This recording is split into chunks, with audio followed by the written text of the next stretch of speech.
اسی حسن اور دلکش کے بنا پر تم لڑکیاں لڑکوں کو الو بنا کر انہیں کہیں کا نہیں چھوڑتی، لیکن دیپانشو ورما تمہارے حسن کے سامنے پگھلنے والا نہیں۔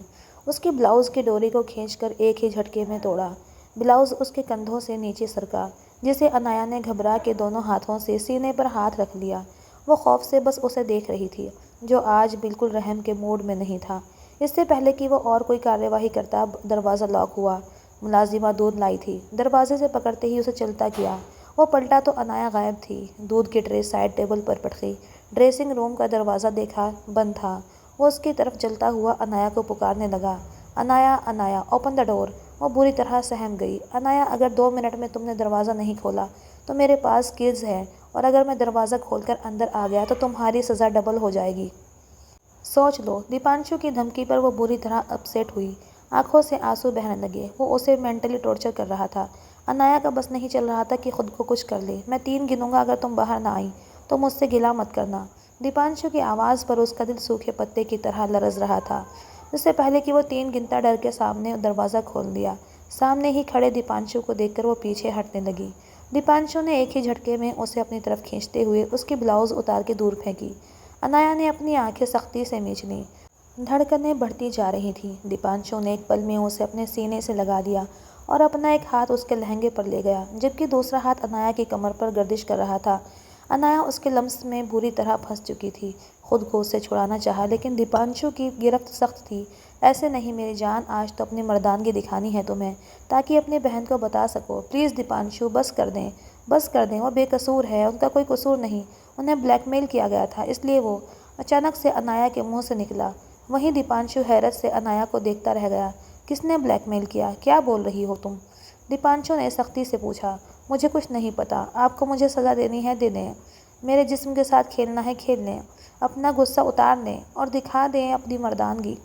وہ اپنے آپ کو ہر پردے سے آزاد کرتے ہوئے چلائی۔ دیپانشو نے جھٹ سے اسے اپنے سینے سے لگا لیا۔ وہ روتے ہوئے اس کے سینے سے خود کو ہٹا رہی تھی۔ دے دیں مجھے سزا، آپ کو سکون آ جائے گا۔ روز روز کے مرنے سے اچھا ہے انایا ایک ہی دن مر جائے۔ وہ تھکے ہوئے انداز میں بولی۔ دیپانشو نے اس کے آنسو پوچھے اور اس کے ماتھے پر اپنے ہونٹ رکھے۔ بیڈ شیٹ اتار کے اس کے چاروں طرف لپیٹی۔ انایا نے روتے ہوئے اسے دیکھا۔ انایا، میں چاہتا ہوں تم مجھے سب سچ بتا دو۔ میں وعدہ کرتا ہوں سب ٹھیک کر دوں گا۔ جو بھی تم جانتی ہو پلیز مجھے بتا دو۔ میں نے اپنے بھائی کو روتے تڑپتے دیکھا ہے۔ وہ آج بھی بہت محبت کرتے ہیں بھابھی سے۔ پلیز بتاؤ مجھے۔ دیپانشو نے پیار سے اس کی طرف دیکھتے ہوئے کہا۔ میں نہیں بتا سکتی، دیدی نے قسم دی تھی اپنی۔ وہ سر جھکائے دھیرے سے منمنائی۔ لیکن یہ تو بتا سکتی ہو کہ کس نے بھابھی کو بلیک میل کیا تھا؟ وہ کون ہے؟ دیپانشو نے اسے بات میں الجھا کے جاننا چاہا۔ اپنے ہی دل پر وار کرتے ہیں، ورنہ غیروں کو کیا پتا دل کی جگہ کہاں ہے۔ انایا کی بات پر دیپانشو کو سب اندازہ ہو گیا۔ وہ کس کی بات کر رہی ہے۔ وہ اب اپنے بھائی کے لیے بہت کچھ کر سکتا تھا، لیکن صبح ہونے پہ فی الحال تو اسے اس وقت اپنی دلہن کو دیکھنا تھا، جس نے اس کے دل سے ایک بہت بڑا بوجھ ہٹا دیا تھا۔ باقی کا سچ وہ سب خود جان لے گا۔ لائٹس آف کر دوں؟ تم میری نیند خراب کر چکی ہو۔ اس نے لائٹس آف کی اور انایا کو اپنی باہوں میں کھینچ لیا۔ میں نے آپ کو سب بتا دیا، وہ گھبراتے ہوئے بولی۔ نہیں، تم نے سب نہیں بتایا، سب تو میں خود پتا کر لوں گا۔ تم مجھے بس اب اپنی مردانگی دکھانے دو۔ وہ اس پر سے بیڈ شیٹ ہٹا کر اسے باہوں میں بھر کر بیڈ پر لیٹ گیا۔ آپ مجھے تکلیف دیں گے سدھانشو، وہ ڈرتے ڈرتے بولی۔ زیادہ نہیں، تھوڑی سی۔ اس کے ہاتھوں کی انگلیوں میں انگلیاں گھسا کر اس کے لبوں پر شدت سے جھک گیا۔ انایا کو اپنی سانسیں سینے میں ڈوبتی محسوس ہوئیں۔ وہ لمبی لمبی سانسیں بھرتی ہوئی دیپانشو کو اور بھی بہکا رہی تھی۔ You know you are so beautiful. پہلی بار کسی لڑکی کو اتنے قریب سے دیکھا ہے میں نے۔ لیکن تم میری پتنی ہو، تمہیں دیکھنے کا پورا حق رکھتا ہوں۔ وہ اس کی دھڑکنوں پر اپنے لب رکھ کر اسے پاگل کر رہا تھا۔ آپ مجھ سے بدلہ لے رہے ہیں، آپ مجھے درد دیں گے۔ نہیں، بدلہ نہیں لے رہا۔ بدلہ لینا ہوتا تو اور بھی بہت سے طریقے ہیں۔ ہاں، درد تو دوں گا، لیکن پیار سے۔ وہ جانتی تھی کہ دیپانشو اب اس کا پتی بن چکا ہے، اس لیے اس پہ اس کا ادھیکار ہے، اور اس نے خود کو دیپانشو کو سونپ دیا اور باقی کا سب بھلا دیا تھا۔ کیارا کو ہوش آیا تو سامنے سشانت کھڑا ہوا تھا۔ بچہ، میرا بچہ۔ سشانت اس کے قریب ہی بستر پر بیٹھ گیا۔ اس کا ہاتھ اپنے ہاتھ میں تھام کر بولا، ٹھیک ہے، وہ کچھ وقت کے لیے مشین میں رکھا ہے، آپ مجھ تک کیسے پہنچے؟ ڈھونڈنے سے تو بھگوان بھی مل جاتا ہے۔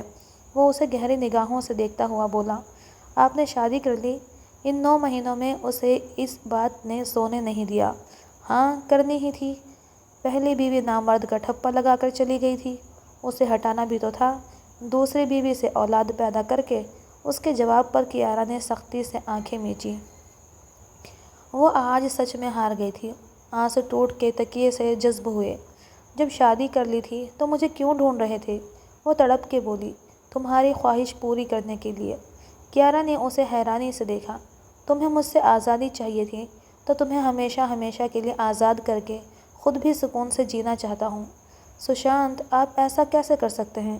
وہ تڑپ کے بولی، یار تمہیں بھی تو حق ہے دوسری شادی کرنے کا۔ سشانت، کیارا نے اس کا کالر پکڑ کر جھٹکے سے اپنے اوپر گرا کر بولی، جان لینی ہے تو گن اٹھاؤ اور ایک ہی گولی سے سب ختم کر دو۔ کیارا ورما کا آخری سانس تک ایک ہی مرد رہے گا اور وہ ہیں آپ۔ سشانت نے اپنے کالر کو اس کے ہاتھ سے چھڑایا، کاش تم نے محبت کے ساتھ مجھ پر بھروسہ بھی کیا ہوتا۔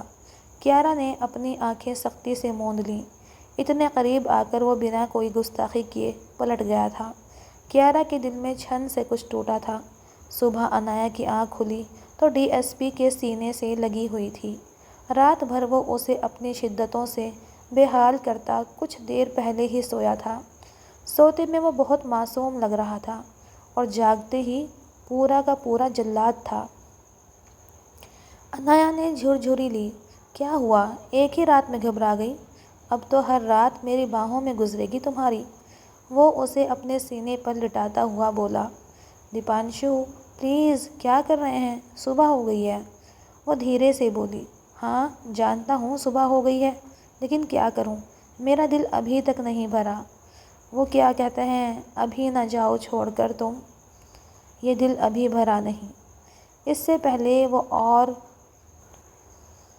کچھ ہی کہتا، تبھی اس کے موبائل پر کال آنے لگی۔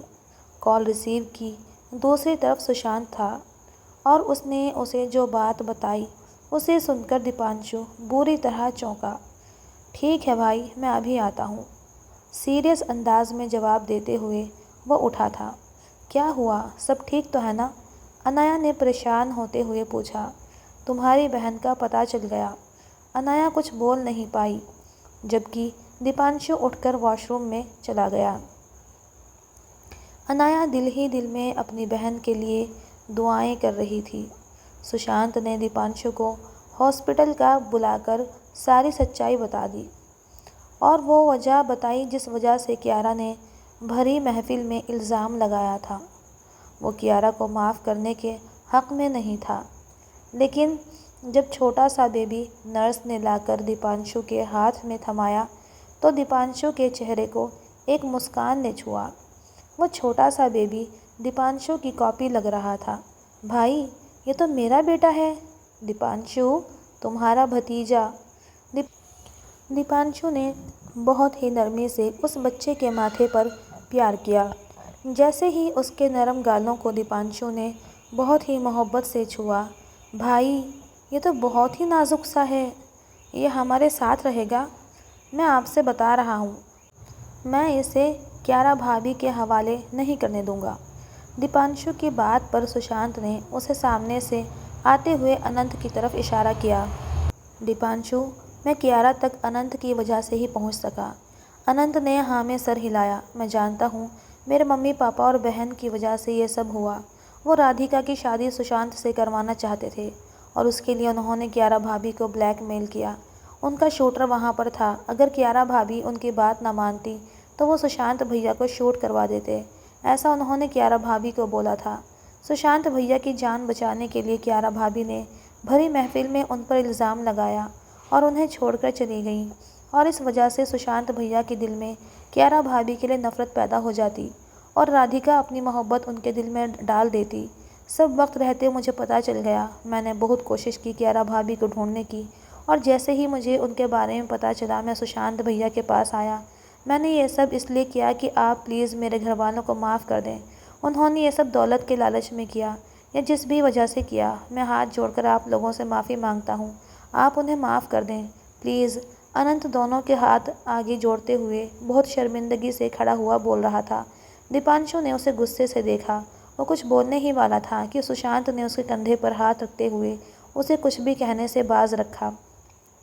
اننت، تم نے مجھے میری بیوی سے ملوا دیا ہے، میری زندگی سے ملوا دیا ہے۔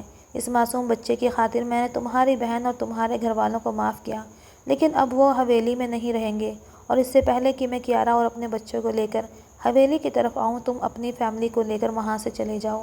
بھائی، آپ کیسے ان کو معاف کر سکتے ہیں؟ پلیز دیپانشو، جو ہوا سو ہوا، اس کو ایسے ہی ختم کیا جا سکتا ہے۔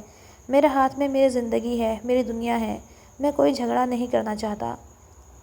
مجھے آج اتنا بڑا تحفہ ملا ہے، اس کی وجہ سے میں سب کو معاف کرتا ہوں۔ سشانت نے اپنے بچے کے ماتھے پر پیار کرتے ہوئے کہا۔ اننت اس کا شکریہ ادا کرتا ہوا باہر نکل گیا۔ اب اسے سشانت کے حویلی پہنچنے سے پہلے ہی اپنے پریوار کو لے کر وہاں سے نکلنا تھا۔ وہ وہاں پر کوئی بھی بحث یا لڑائی افورڈ نہیں کر سکتا تھا۔ سشانت نے فون پر اپنے پاپا کو ساری ڈیٹیل بتائی اور کہا انکل آنٹی کو جاتے وقت کوئی نہ روکے اور نہ ہی کوئی بحث یا پوچھ تاچھ کی جائے، میں کسی بھی طرح کا کوئی ہنگامہ نہیں چاہتا۔ اور پھر ایسا ہی ہوا۔ سشانت اپنے بچے اور بیوی کو لیے حویلی پہنچ گیا۔ دیپانشو بھی ان کے ساتھ تھا۔ سب نے مل کر انٹرنس پر ان کا سواگت کیا۔ میرا جی نے آگے بڑھ کر اپنے پوتے کو سب سے پہلے گود میں اٹھا کر اپنے سینے سے لگایا اور اس کے ماتھے پر پیار کیا۔ کیارا نے آگے بڑھ کر میرا جی کے پاؤں چھو کر معافی مانگی۔ میرا جی اس کو سینے سے لگا لیا۔ اسی طریقے سے کیارا نے سب سے معافی مانگی اور سب لوگوں نے کیارا کو معاف کر کے دل سے اپنا لیا۔ کیارا نے انایا کو شادی کی بدھائی دی۔ انایا نے روتے ہوئے کیارا کو سینے سے لگا لیا۔